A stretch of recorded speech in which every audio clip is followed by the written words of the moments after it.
Hello दोस्तों, नमस्कार। कैसे हो आप? आज हम एक्सप्लेन करेंगे Tamil crime thriller movie. Film का नाम है वाइट रोज। कहानी बड़ी इंटरेस्टिंग है, आपको ज़रूर पसंद आएगी।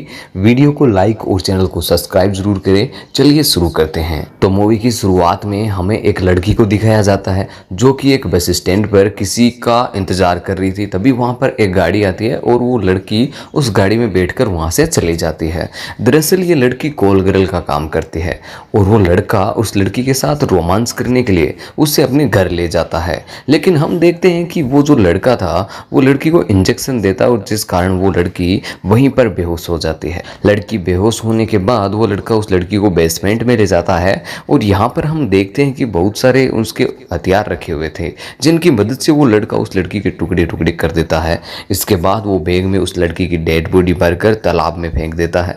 लेकिन अगले ही दिन तालाब के किनारे बहुत सारे आदमी हैं और तुरंत पुलिस वाले को फ़ोन करके बुलाते हैं। पुलिस वाले जब उस बैग को खोलते हैं तब उसमें उन्हें लड़की की डेड बॉडी मिलती है और वो देखकर हैरान हो जाते हैं। कांस्टेबल इंस्पेक्टर को बताते हैं कि लड़की की उम्र तकरीबन 20-25 साल की होगी और लड़की की छोटी उंगली नहीं है। मतलब शायद इस लड़की को मारने वाला उसी ने उसकी उंगली काट दिया होगा। उसी वक्त एसपी इंस्पेक्टर को कॉल करके क्राइम सीन के बारे में पूछने लगते हैं। इंस्पेक्टर बताता है कि सेम पैटर्न का कत्ल हुआ है, इस लड़की की छोटी उंगली भी कटी हुई है। अब अगले सीन में हमें दिव्या नाम की एक लड़की को दिखाया जाता है। दिव्या बहुत ही दुखी थी। दिव्या अपने अपार्टमेंट से बस स्टॉप पर जा रही थी। जाते समय दिव्या के मन में ये सोचने लगती है वो कि हमारी ज़िंदगी में हम जो भी सोचते हैं वो बिल्कुल भी नहीं होता। जो हमारी किस्मत में लिखा होता है वही होता है और ये किस्मत हमसे हमारी करीबी लोगों को दूर कर देती है।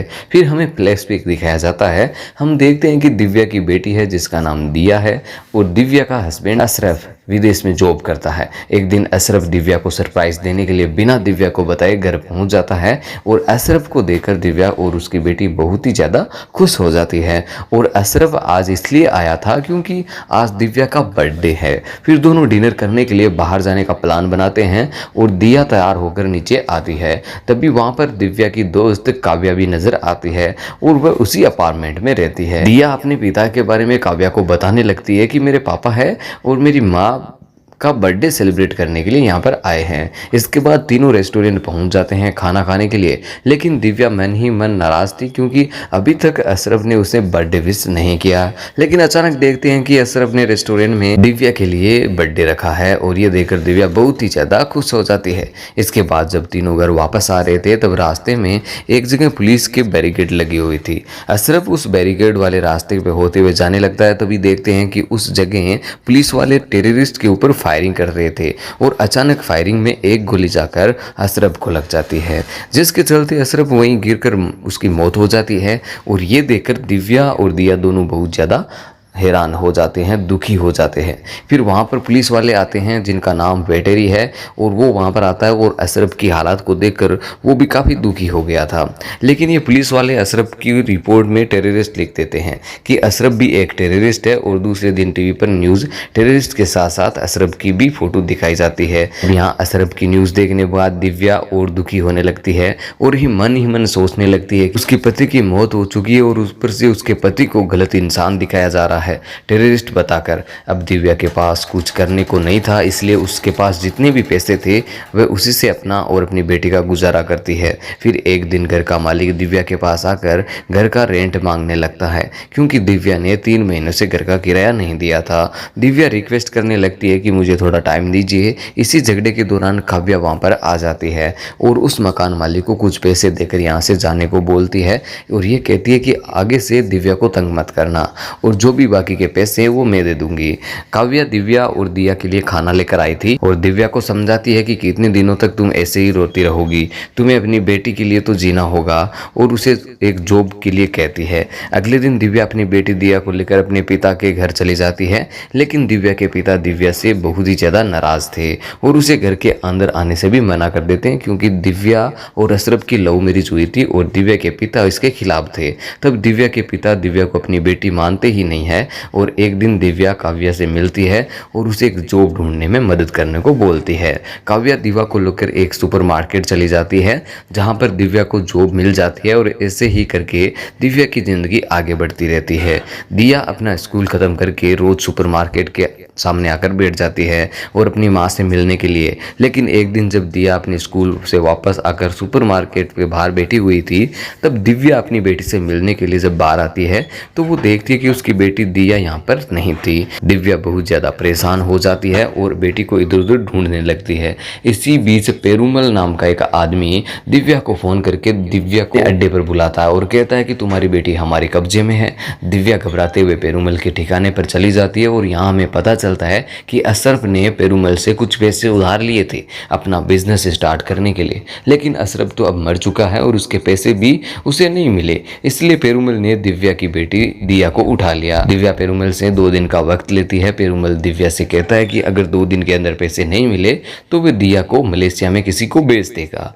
घर वापस आने के बाद दिव्या अपनी बेटी की चिंता होने लगती है उसे, और कुछ भी समझ नहीं आ रहा था पैसों का जुगाड़ कैसे करेगी वो। तभी वहाँ पर काव्या पहुँच जाती है। दिव्या काव्या को सारी बात बताती है और उसकी बेटी पेरूमल के कब्जे में है, क्योंकि मेरे पति ने पेरूमल से कुछ पैसे उधार लिए थे और अगर 2 दिन के अंदर पैसे वापस नहीं दिए तो मेरी बेटी को बेच देगा। दिव्या रोते हुए कहती है कि जिस दिन मेरे पति मरे थे, काश उस दिन मैं भी मर जाती तो अच्छा होता, ये सब देखना नहीं पड़ता। काव्या दिव्या से कहती है कि ऐसे करने से ज़िंदगी थोड़ी बदलेगी, हम दोनों मिलकर पैसों का इंतजाम कर लेंगे। यहाँ काव्या अपने बारे में सच बताती है कि वो कोई कॉल सेंटर में काम नहीं करती, बल्कि वो कॉल गर्ल का काम करती है। काव्या ये काम अपनी फैमिली का गुजर बसर करने के लिए करती है।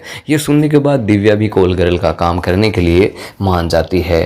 काव्या दिव्या का नंबर कुमार नाम के एक आदमी को देता है जो ये सब कुछ काम करवाता है और कुमार को दिव्या के बारे में सब कुछ बता देती है।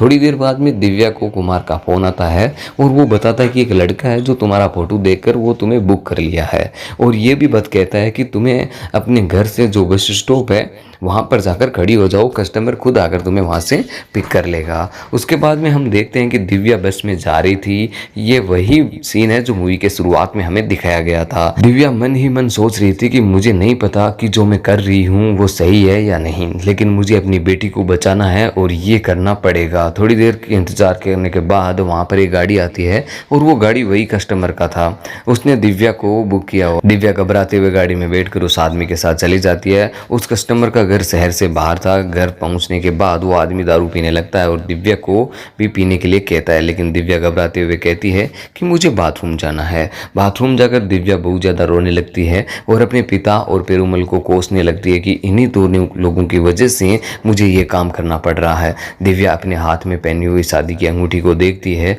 और अशरफ को याद करने लग जाती है।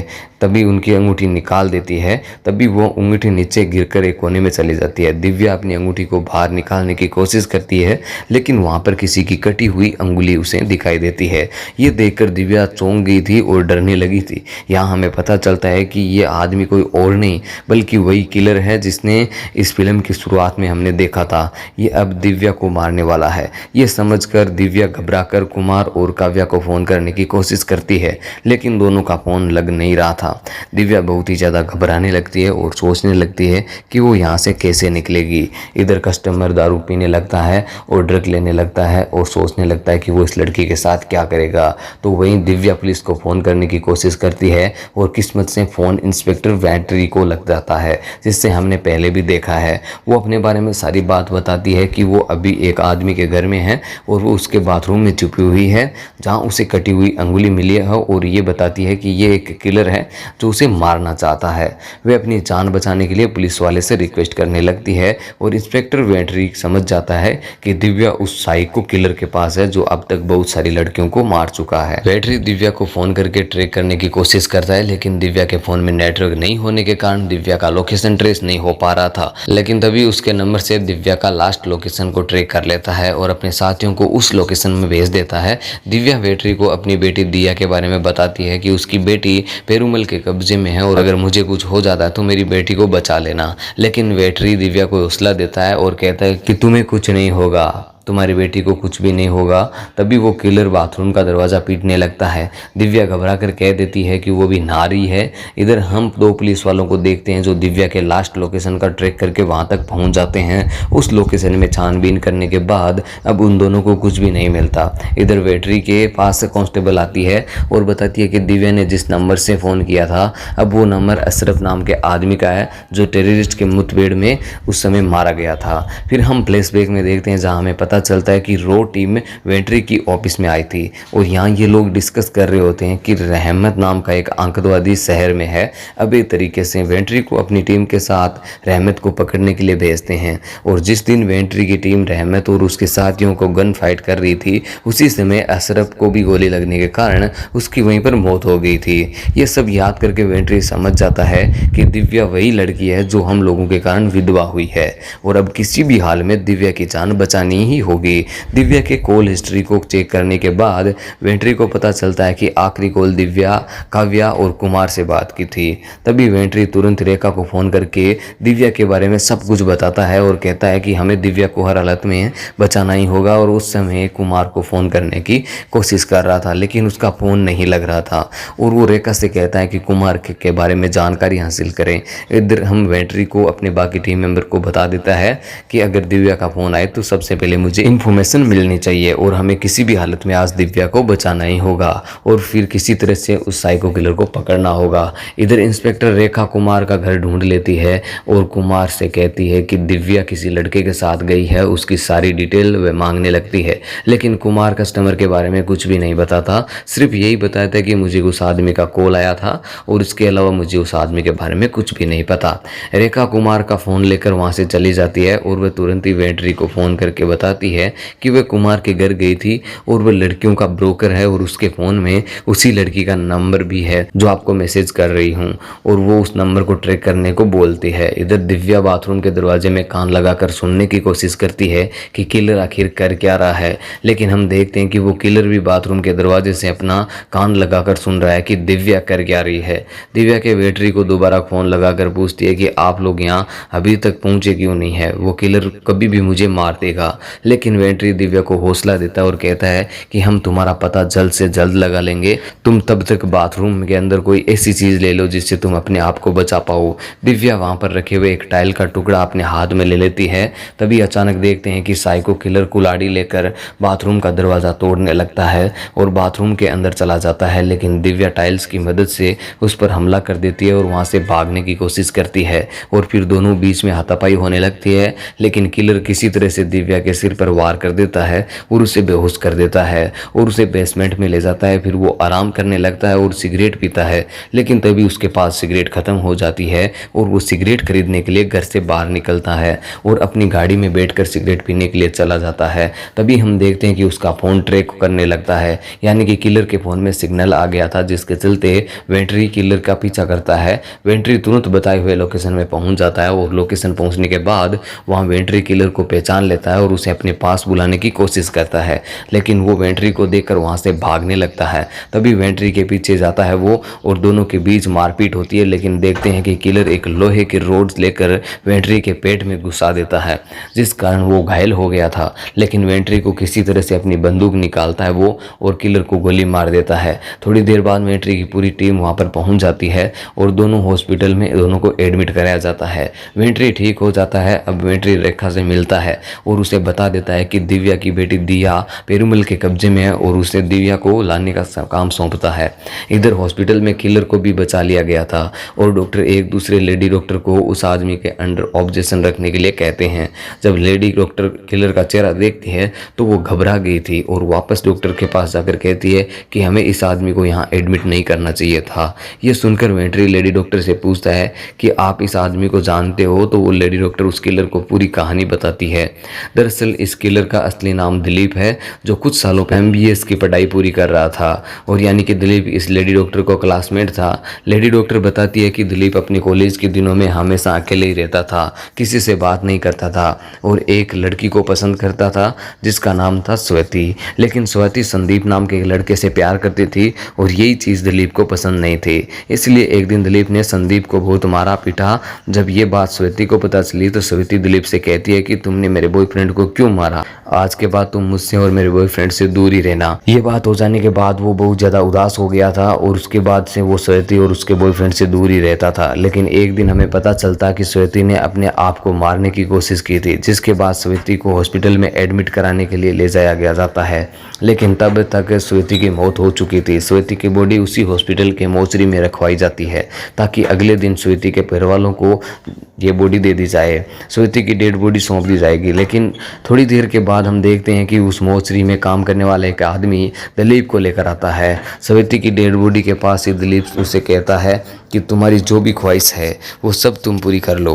मुझे पता है कि तुम श्वेती से प्यार करते हो, अब ये मर चुकी है, तुम्हारे पास अब मौका है, तुम जो चाहो वो कर सकते हो। ये कहकर वो वहाँ से चला जाता है। दिलीप अपने दिमाग में श्वेती को इमेजिन करता है और उसकी बॉडी के साथ रोमांच करने लगता है। तब हम देखते हैं कि मोर्चरी के बाहर वो लेडी डॉक्टर दिलीप को ये सब कुछ करता हुआ देख लेती है और वो सारी बात अपने कॉलेज के डीन को जाकर बता देती है।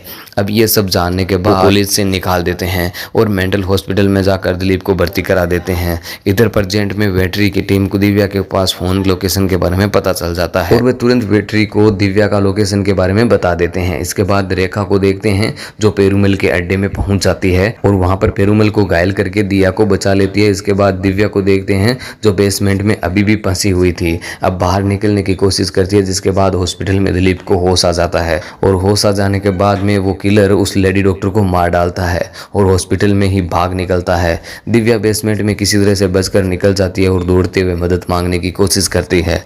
दिव्या दौड़ते हुए मेडिकल की एक दुकान में पहुंचती है जहां एक बूढ़ा बूढ़ी उस दुकान को चला रहे थे। यहां दिव्या दोनों से अपनी हालत के बारे में बताती है कि एक आदमी मुझे मारना चाहता है। इसके बाद में वो बूढ़ी और दिव्या को अपने घर के अंदर ले आती है और दिव्या पुलिस वालों को फ़ोन करके अपनी लोकेशन के बारे में बता देती है। थोड़ी देर के बाद में वो साइको किलर भी वहाँ दवाई खरीदने के लिए उसी दुकान पर पहुँचता है। लेकिन तभी वेटरी वापस बूढ़ी औरत को फ़ोन करके पूछता है कि मुझे पता चला है कि दिव्या आपके पास है और उनसे उनका एड्रेस पूछता है। यह सारी बात बाहर किलर सुन लेता है और समझ जाता है कि दिव्या घर के अंदर ही है। किलर दोनों बूढ़ा बूढ़ी पर हमला करता है और दिव्या को भी मारने की कोशिश करता है, लेकिन दिव्या अपने आप को किसी तरह से बचाने की कोशिश करती है।